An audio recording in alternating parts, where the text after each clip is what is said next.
Hello friends, welcome to my YouTube channel law and tech. आज हम बात करेंगे राहुल गांधी के मोदी सरनेम पर की गई टिप्पणी के आपराधिक मानहानि मामले के बारे में। तो चलिए शुरू करते हैं।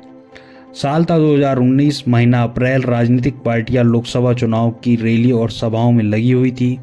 13 अप्रैल 2019 की रोज कर्नाटक के कोलार में राहुल गांधी की एक जनसभा होनी तय थी, जो कि हुई भी। तब राहुल गांधी ने नीरव मोदी, ललित मोदी आदि का नाम लेते हुए पूछा कि सभी चोरों का सरनेम मोदी ही क्यों होता है। करोड़ रुपए आपकी जेब से निकालकर उसकी जेब में ಸುಮಾರು 8,000 ಕೋಟಿ ರೂಪಾಯಿಗಳನ್ನ 15,000 ಕೋಟಿ ರೂಪಾಯಿಗಳನ್ನ ನಿಮ್ಮ ಜೇಬಿನಿಂದ ಹಣ ತೆಗೆದುಕೊಂಡು ಹೋಗಿ ದೇಶ ಬಿಟ್ಟು ಪರಾರಿಯಾಗಿದ್ದಾರೆ. मेहुल चौकसी, ಮೆಹುಲ್ ಚೋಕ್ಸಿ ಅವರು ಕೋಟ್ಯಾಂತರ ರೂಪಾಯಿ ಹಣವನ್ನ ಈ ದೇಶದಿಂದ ತೆಗೆದುಕೊಂಡು ಹೋಗಿದ್ದಾರೆ. ललित मोदी। ಲಲಿತ್ ಮೋದಿ ಅವರು ದೇಶದ ಹಣವನ್ನ ತೆಗೆದುಕೊಂಡು ಪರಾರಿಯಾಗಿದ್ದಾರೆ. अच्छा, एक छोटा सा सवाल, इन सब के नाम, इन सब चोरों के नाम मोदी मोदी मोदी कैसे हैं? ನಿಮ್ಮ ಮುಂದೆ राहुल गांधी की इस टिप्पणी के खिलाफ सूरत की कोर्ट में आपराधिक मानहानि का मामला दर्ज कराया गया। इस मामले को कोर्ट तक ले जाने वाले थे सूरत पश्चिमी सीट के भाजपा विधायक पूर्णेश मोदी। उन्होंने आरोप लगाया कि राहुल ने अपने बयान से पूरे मोदी समाज का अपमान किया है तथा इस मामले को लेकर उन्होंने भारतीय दंड संहिता की धारा 499 और 500 के तहत राहुल पर केस किया। इसके बाद दिनांक 23 मार्च 2023 को ट्रायल कोर्ट ने अपना फैसला सुनाते हुए राहुल गांधी को 2 वर्ष की सज़ा सुना दी, जिसके कारण उनकी संसद की सदस्यता भी रद्द कर दी गई, क्योंकि प्रतिनिधि कानून में प्रावधान है कि यदि किसी सांसद या विधायक को किसी मामले में 2 वर्ष या ज़्यादा की सज़ा होती है तो संसदीय सदस्यता रद्द कर दी जाती है और सज़ा की अवधि पूरी होने के बाद अगले 6 वर्षों तक वह कोई भी चुनाव नहीं लड़ सकता। फैसले के आने के बाद राहुल गांधी ने सेशन कोर्ट में इस फैसले के खिलाफ अपील करी और उन्होंने कहा कि ऐसा लगता है कि उन्हें इस मामले में अधिकतम सज़ा इसलिए दी गई है ताकि उनकी लोकसभा की सदस्यता ख़त्म की जा सके। लेकिन 20 अप्रैल को सेशन कोर्ट के द्वारा राहुल गांधी की अर्जी यह कहकर खारिज कर दी गई कि देश की दूसरी सबसे बड़ी पार्टी और सांसद होने के नाते उन्हें सावधानीपूर्वक बोलना चाहिए था। सेशन कोर्ट के बाद राहुल ने गुजरात हाई कोर्ट में अपील की। 7 जुलाई 2023 को गुजरात हाई कोर्ट ने फैसला सुनाते हुए कहा कि राहुल गांधी ने अस्तित्व विहीन आधार पर राहत पाने की कोशिश कर रहे हैं। सेशन कोर्ट का फैसला न्याय संगत व कानूनी है। राहुल गांधी के खिलाफ यदि दी गई सजा पर कोई रोक नहीं लगाई जाती तो उनके साथ किसी भी प्रकार का कोई अन्याय नहीं होगा। इस तरह से गुजरात हाई कोर्ट ने भी राहुल गांधी की अपील खारिज कर दी।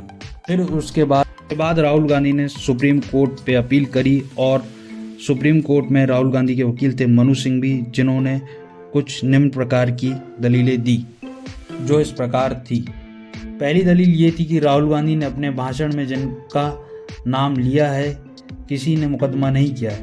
यह दिलचस्प है कि 13 करोड़ के इस छोटे समुदाय से मुकदमा केवल भाजपा के पदाधिकारियों ने किया।